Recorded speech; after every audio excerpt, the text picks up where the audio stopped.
Hello, everybody. It has been, well, over a month now since I switched my planner from a Hobonichi Weeks to the Hobonichi A6. So I'm going to do a flip through of the month of March and just share my thoughts on how the switch is going and what I think about being in this completely different planner. And long story short, it's been really great. But if you don't know, this is a Chic Sparrow in the Pocket Plus size. This is a golden brown Maverick, and it's a classic, so it does not have pockets on the inside, but I did get the brown stitching added.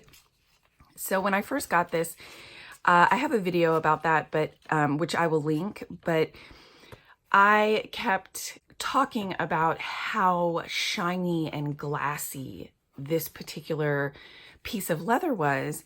And I mean, I guess it is still kind of shiny, but it has dulled so much just from me handling this all the time.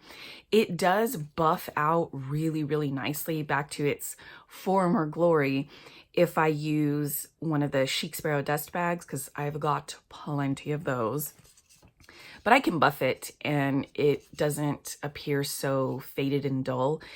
But I'm not going to do that all the time. This is pretty much a workhorse for me. It's always in my bag or on my coffee table. It follows me around everywhere and it gets thrown around pretty good.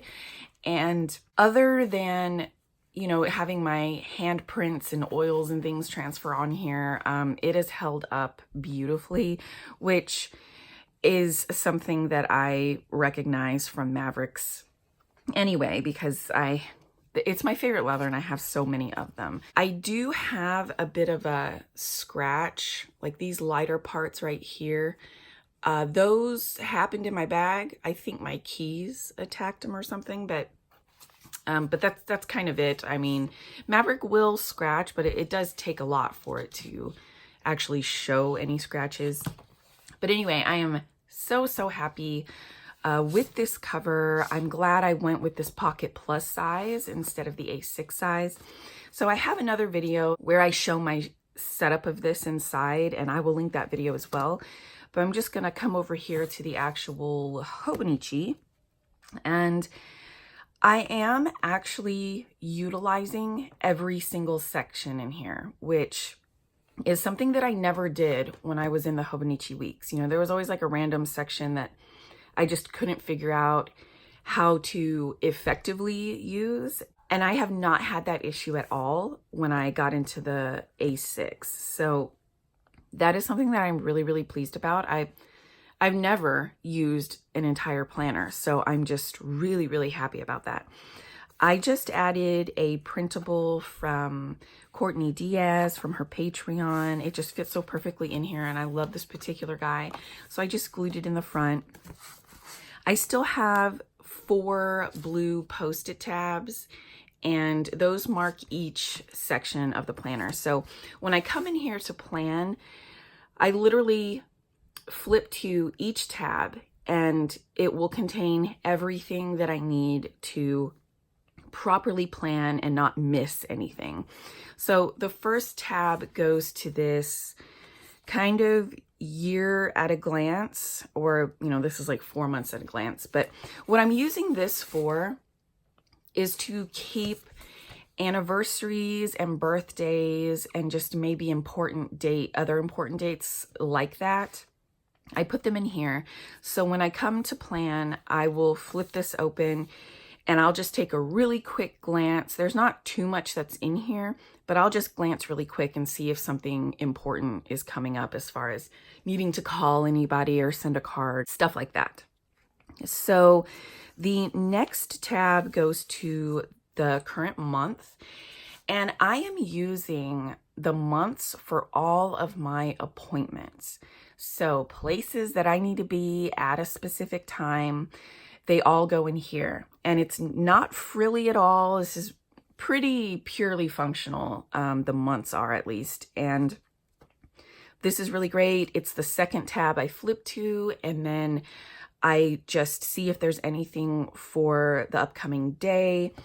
And This has been a really great way to keep the important stuff separate. So those really menial tasks like that I need to do around the house and stuff, I want to have this stuff separated from those kinds of things, because if nothing gets done, it's fine. But this stuff is the stuff that's kind of non-negotiable. So I like being able to have it all here, and then it really helps me to see if I'm having a particularly busy week and maybe I want to scale back on some of the extra tasks that I thought I was going to do during that week. So I'm thoroughly happy with how the months are working out. And then the next tab will go to the daily section, but it's the header page of the month. And what I decided to use this for is like my running task list for the month. And when I was using the weeks, the Hobonichi Weeks, I used the right side of the week page, of the week spread, to keep a running to-do list. Like kind of, I mean, some weeks I didn't, but in general, I was making a weekly running to-do list. So this is just the monthly running to-do list. So this is the last stop before the actual daily page. And I'll just scan this and see if there's any one of these tasks that I want to tackle for the next day. And this has worked out really well. This was just kind of a spur of the moment decision that I thought, well, I'll just use this header page to make my running to-do list, not even analyzing whether that would actually be functional or work for me or whatever. I just dove in, and it has been super great. The only concern that I had was that I would run out of room. There are really faint lines on this page, and I do have 2 more lines here, but I just thought if I needed extra room, I could just use a Post-it over it. It's not that big a deal. And you know, there was room up here that I wasn't utilizing, and I could go back up top here and add in additional tasks if I wanted. But honestly, I don't want to be busier than one page. So this worked out really well for March. It's currently the middle of April, and I'm only like halfway through that page. So I really feel this is good enough for me. It has been really helpful too, to have this sectioned off like this that I can glance at. And then I go into the daily page, and I didn't get this until the March the 4th, and I got it at the end of the day, so I just kind of back planned on this day because I was just itching to get in here anyway. And I just put in different sections. So up here were appointments, and then I had a little laundry section, and then just other types of tasks in a separate to-do list. I ended up not doing things this way for the rest of the month. I still don't do things this way. I'm a little bit more flourishy with it. And I was using check marks to check off tasks, but now I'm just using these bullet points. So I will just fill in a circle to the left once that task is complete. And I have a bunch of just random stickers that are in here. I don't have a dedicated way that I am decorating this.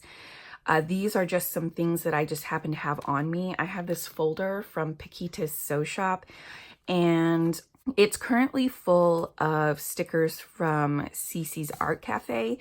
And previously I had had some of those washi strips in here, and those were way too bulky to have in here. I just couldn't put any other stickers or ephemera in here. So I took those out, which that's where these strips came from. And so now I have these stickers, and I've just cut them down to be able to fit in here. So I just put in, you know, random other stickers that I get. I got a Chic Sparrow order this day. I think it was actually this Pocket Plus. But I have some sections. I have like appointments, laundry, and then the other tasks. And I've just done it in a way that helps to take up most of the space. This was the fanciest spread that I did in here. I just kind of go with the ebb and flow. I was really excited still at this point to have this new planner, and I was wanting to, you know, make it really aesthetically pleasing. I mean, it's literally just putting down washi tape, but you know, that was a lot for me. And I was really working with the space and really kind of spending a little bit of extra time planning ahead to fill things up and make them look nice at the end. I don't really care so much right now. It's kind of an ebb and flow. Some days I'm really into this and I want to make it look really pleasing and laid out really nicely. And other days I'm literally just writing the tasks and that's it. And that's fine. I didn't go into this with a set expectation and set rules for myself. I really, really enjoy being flexible. And that's something that I've really, particularly this year, I've embraced. So like this particular day, we had a robotics expo that took up, you know, the first half of the day. And it took a lot out of us. We were really exhausted. And I knew I wasn't going to do anything else this day. I didn't want to worry about laundry or cleaning or getting anything else done. I just kind of wanted to focus on this like big event that we had. And when we got home, we were all just so exhausted and I ended up taking a nap. I think we all did. And so I just wrote out nap. And I love this page. You know, I love the way that it turned out. Otherwise, it would have just had this one appointment, which is fine, but I thought, why not fill this up with a word, you know, of something that I did that day. And I don't have fear of trying to fill up the rest of the page, thinking this is a planner, what else am I going to write in here to not waste this page. I have had a lot of practice, especially in this. This is an A6 hand stitched leather tee and it has the Midori MD diary. This is the 1 day, 1 page diary for this year. And in here, this is what I use for self-care, and I can link this video as well. But I'm just taking up these same sized pages and I just letter, you know, and I just have a lot of fun with it. And because I do it this way, it has given me a lot of confidence to be able to fill up a page this size with just lettering and be really happy with it. So that was kind of my game plan going in. If I had a page that I knew wasn't going to have a lot of like planning per se, I was just going to fill it up with stuff like this. And my husband's favorite soda is Cheerwine, and he was peeling labels off the bottle, so I just threw them in here. I'm just changing things up as I need to. I was using some of my washi stash. At this point, I had them all out because I was making washi cards, so I just threw a little bit down. And then we had like a 4-day trip where we had to go to Texas, and we do not live near Texas. So we had to drive to Atlanta to that airport and then fly to Texas. And unfortunately, we had a death in the family, but it was so lovely to be with everybody again. We hardly ever see that side of the family. So for these days, I was obviously not going to be planning anything. I was even debating whether I needed to bring this planner, but of course I brought it. So these pages ended up being just lettering of what happened that day. You know, this was the day we drove and flew back home and then drove some more to get home. So you can see how really simple, and this was really, really easy for me to do. And it just quickly documented that day in my planner, and I just moved on. So once we got home, I had a lot of catching up to do. This page is pretty functional, and this is when I kind of started using the Cissy's Art Cafe stickers and just decided to cut them down and put them in here and take the washi strips out. And so I've laid those down a little bit. You could see there's really not any doodling. This is pretty functional for me. I know I get a little fancy with the headers, but I'm not worried about making this really beautiful or really artistic or well laid out. And I ended up getting these weather stickers in a Patreon Happy Mail that we get every month from Cissy's Art Cafe.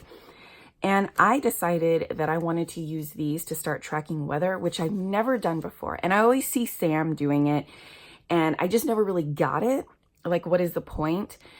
And then all of a sudden, I just became a convert, and I blame these stickers. So I have started just putting up at the top the weather sticker appropriate for that day. And I'm going to have to get some more. Right now, the sticker sheets are just mixed, you know, so like I know I'm never going to use the snowflake ones, so I want a whole sheet of just suns, you know, which I've already used up. And I do believe she's working on getting just like single weather sheets to help with that. And so some of these days, like in April, I don't have a sticker on them because I'm just using them up. But these days I didn't really plan the layout of this. You know, I just wrote down tasks and just started writing stuff, and it stopped when it stopped. And I ended up having these big spaces at the bottom, and I decided to put my bigger stickers on there from Cissy's Art Cafe just to take up some room. I mean, it was really easy. It didn't take much thought. And then that's the end of March. This last day, I was just kind of over it. I just wrote down my normal tasks. I didn't even bother to put any stickers or any fillers at the bottom here. And then I just moved into April. So this is the header page for April. Like I said, I'm only like halfway through the page, and it's already halfway through the month. So I am quite pleased with how this turned out. I absolutely adore having a daily page for everything. This has been just the newest find for me this year. I've just really come to embrace the A6 size. I am so opposed to square sizes for notebooks and traveler's notebooks and things like that. But for some reason, I am super okay with A6. And I love having a daily page for A6. I love filling a daily page up in this size. So this planner is just a natural fit for the preferences that I've developed this year. And I feel like I'm so much more productive using this as opposed to the weeks. The weeks was really fun, and I really had a good time decorating in here, but I found that I mostly used this as an appointment tracker. And that was fine. It worked for me for that purpose, and I never thought that I was lacking anything. But I have been so much more functional in this. And then having the month layout as my appointment tracker, I mean, it's just such a small section. And then I get all this other space to work on my productivity in other areas. And I am so into that. And I know that, you know, people's lives change, right? We go through seasons, and things that work for us in one season don't work in another one. And that's fine. You know, that's life. That's great. There are so many options to fit all the different seasons of life. And I was trying to think back. Once I realized how well this is working for me, I was wondering if maybe I never should have been in a Weeks. I never really tried any other planner for the past year. When I started in the Hobonichi Weeks, I thought it was magical and it was perfect, and I didn't look elsewhere for a different kind of planner. And now that I'm in this, I'm looking back and thinking maybe that just wasn't a season where this was the best fit for me. Maybe I just didn't try anything else, and that if I had used this, that it would have actually been better. So it's just interesting to think back about that, because I'm also thinking, well, possibly the reason this is so efficient for me is because I've already had experience using this A6 and knowing how to fill up a page a day. And I'm sure that comes into play with how comfortable I am in this. So I don't know. It's just really interesting to think about. And in the end, this was a great switch for me. And I am so glad that I'm in this. And I'm just going to keep trucking along in here and fill this thing up. It's not getting chunky at all with all the stickers I use. I'm not watercoloring in here or anything. So, you know, the pages are a little bit warped where I've been crinkling them up and using them and flipping back and forth and stuff. But I don't think this thing is going to get very thick at the end of the year. I don't like a super thick, extra chunked up notebook. So I'm really happy with the way this is growing. Anyway, thank you so much for watching, and I will see you all again soon. Bye.